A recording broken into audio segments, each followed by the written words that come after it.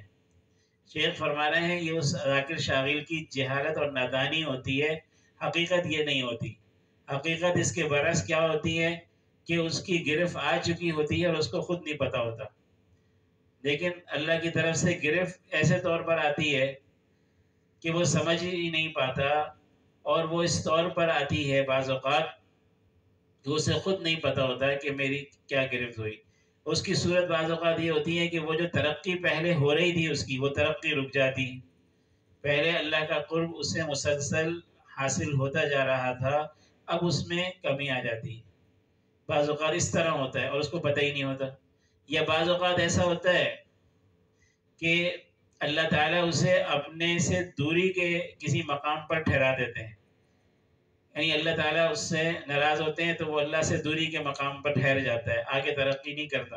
اور یہ راستہ ایسا ہے کہ اس میں آدمی ٹھہرتا نہیں ہے، پھر نیچے کی طرف جاتا ہے والعیاذ باللہ، تو پھر اللہ سے اور زیادہ دوری ہوتی چلی جاتی ہے اور حجاب ہوتا چلا جاتا ہے۔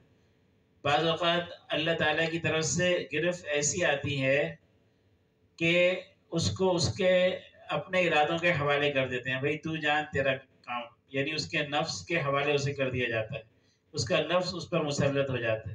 ورنہ پہلے اس بے ادبی گستاخی سے پہلے اگر وہ کوئی غلطی کر رہا ہوتا تھا تو اللہ تعالیٰ کی طرف سے تنبیہ ہو جاتی تھی اور وہ جو ہے اس کے حال پر نہیں چھوڑا جاتا تھا، لیکن ایسی گستاخی کے بعد بعض اوقات اس کو اس کے حوالے کر دیا جاتا ہے اپنے نفس کے، کہ ٹھیک ہے تو جو چاہے کر، پھر اس سے اس کا نفس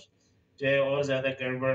میں اس کو مبتلا کر دیتا ہے۔ تو یہ بھی اللہ کی طرف سے گرفت آنے کے مختلف طریقے اور صورتیں ہیں، اللہ تعالیٰ حفاظ کرے، تو بہت زیادہ ڈر ڈر کے قدم اٹھانا چاہیے، اور بہت زیادہ سوچ سمجھ کے، خاص طور پہ زبان کا استعمال بہت احتیاط سے کرنا چاہیے۔ کہتے ہیں کہ جرمہ صغیر و جرمہ کبیر، کہ زبان کا جثہ تو بہت چھوٹا ہے لیکن اس کا جرم بہت بڑا ہے، اور حدیثوں میں اس کے بارے میں اتنی تنبیہ فرمائی گئی ہے کہ بعض علماء نے کتابیں لکھی ہیں زبان کی حفاظت کے بارے میں، حضرت شیخ الحدیث رحمہ اللہ کے نے بھی لکھوائی ہیں۔ تو زبان کی سے نکلی ہوئی بات، جیسے حدیث شریف میں آتا ہے کہ بعض اوقات ایک کلمہ زبان سے آدمی نکالتا ہے اور وہ اس کی وجہ سے جہنم میں چلا جاتا ہے، اور اس کے برعکس اچھا کلمہ نکالتا ہے تو جنت میں چلا جاتا ہے۔ معمولی سی کلمے میں اتنی طاقت ہوتی ہے، اس کے اثرات بہت بڑے ہوتے ہیں، کیونکہ اس کے اثرات بہت بڑے ہوتے ہیں۔ زبان سے دو کلمے نکلتے ہیں لیکن بعض اوقات اللہ کے وہ محبوب ہو جاتے ہیں، اور بعض اوقات اللہ کا اس کو جو ہے مبغوض کر دیتے ہیں۔ دل چیر بھی دیتے ہیں، دل جیت بھی لیتے ہیں، دل چیر بھی دیتے ہیں، دل جیت بھی لیتے ہیں، وہ لفظ ہی تو ہوتے ہیں جادو میں جو سموتے ہیں۔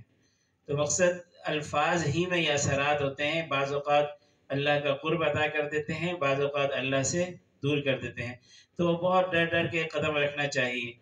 لیکن یہ جو اولیاء اللہ ہیں، ان میں بعض اولیاء اللہ وہ ہیں کہ جن کو اللہ تعالیٰ فنائے تام عطا کر دیتا ہے، یعنی ان کا نفس بالکل فانی ہو جاتا ہے، تو پھر ان سے ایسی بے ادبی و گستاخی کے الفاظ صادر نہیں ہوتے۔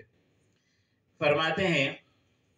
جاننا چاہیے کہ اللہ تعالیٰ کی بارگاہ سے جتنا قرب بڑھے گا اتنا ہی احکام بھی زائد اور پکڑ کے خطرات بھی زائد ہوں گے۔ بہت سی باتوں پر عام لوگوں کی گرفت نہیں ہوتی اور خاص لوگوں کی فوراً گرفت ہو جاتی ہے، اور ایسے طور سے ہوتی ہے کہ ان کو خود بھی پتہ چل جاتا ہے کہ ہماری فلاں بے ادبی کی یہ سزا ہے۔ اسی لیے کسی نے کہا ہے مقرباں را بیش بود حیرانی، مقربان بارگاہ کو حیرانی زیادہ ہوتی ہے۔ بعض مرتبہ سالک ذاکر شاغل سے بارگاہ خداوندی میں کوئی بے ادبی کا کلمہ نکل جاتا ہے، مثلاً کسی تکلیف پر اعتراض کا کلمہ کہہ دیا، یا کسی مخلوق سے اپنی تکلیف کی شکایت کر دی، یا مشائخ میں سے کسی پر اعتراض کر دیا، یا اور کوئی ایسی بات ہوئی کہ اس شخص نے تو اس بات کو ہلکا سمجھا کہ کوئی ایسی بات نہیں ہے، لیکن اور جب اس پر فوراً سزا نہ ملی تو یہ خیال کیا کہ اگر یہ بات بے ادبی اور گستاخی کی ہوتی تو جو ظاہری اور باطنی نعمتیں مجھ پر ہو رہی ہیں یہ بند ہو جاتی۔ ظاہری نعمت تو مال، دولت، اولاد، کھانا پینا، آنکھ ناک کان وغیرہ کا سلامت رہنا ہے، اور باطنی نعمتیں اللہ کی طرف سے آنے والے فیوزات ہیں جو ہر وقت سالک کے دل پر آتے ہیں۔ تو سالک کا یہ سوچنا کہ یہ امداد منقطع ہو جاتی نہایت جہالت کی بات ہے، کہ اگر یہ بے ادبی ہوتی تو اللہ کی طرف سے یہ چیزیں نہ ملتی۔ اس لیے کہ امداد منقطع ہونے کے لیے یہ ضروری نہیں کہ تم کو خبر بھی ہو، کیونکہ باطنی فیوز کی امداد کبھی ایسے طور سے بند ہوتی ہے کہ اس شخص کو خبر بھی نہیں ہوتی، اور اس کی کئی صورتیں ہیں۔ نمبر ایک، کبھی تو یہ ہوتا ہے کہ زیادتی اور ترقی بند ہو جاتی ہے، کہ وہ جو مستقل حالات میں اس کے ترقی ہو رہی تھی وہ رک جاتی ہے، اور جہاں تھا وہیں پر رہتا ہے، اور پھر آہستہ آہستہ اس کے اور خدا کے درمیان حجاب حائل ہو جاتا ہے، یعنی اور دور ہو جاتا ہے والعیاذ باللہ۔ اور یہ شخص یہ سمجھتا ہے کہ میری وہی پہلی حالت ہے، حالانکہ بہت فرق ہو گیا نعوذ باللہ میں۔ اور کبھی ایسا ہوتا ہے کہ سالک اللہ تعالیٰ کے قرب سے دور پڑ جاتا ہے اور دوری کے مقام پر ٹھہرا دیا جاتا ہے اور اس کو بالکل بھی خبر نہیں ہوتی۔ نمبر تین، کبھی ایسا ہوتا ہے کہ سالک کو اس کے ارادے پر چھوڑ دیا جاتا ہے، یعنی پہلے تو اس کے اختیار اور ارادے کو اللہ تعالیٰ نے اپنے اختیار اور ارادے میں لے رکھا تھا، یعنی جب غلط اس سے کوئی حرکت ہونی ہوتی تو اللہ تعالیٰ اس سے تنبیہ فرما دی جاتی کسی بھی ذریعے سے، اور اس کے ارادوں پر اس کو نہیں چھوڑا تھا، اور اس گستاخی کے بعد پھر اس کے نفس کو اس پر مسلط کر دیا اور مدد کو روک لیا۔ لہٰذا مرید اور سالک کو چاہیے کہ نہایت ادب سے رہے اور زبان اور قدم کو سنبھال کر رکھے،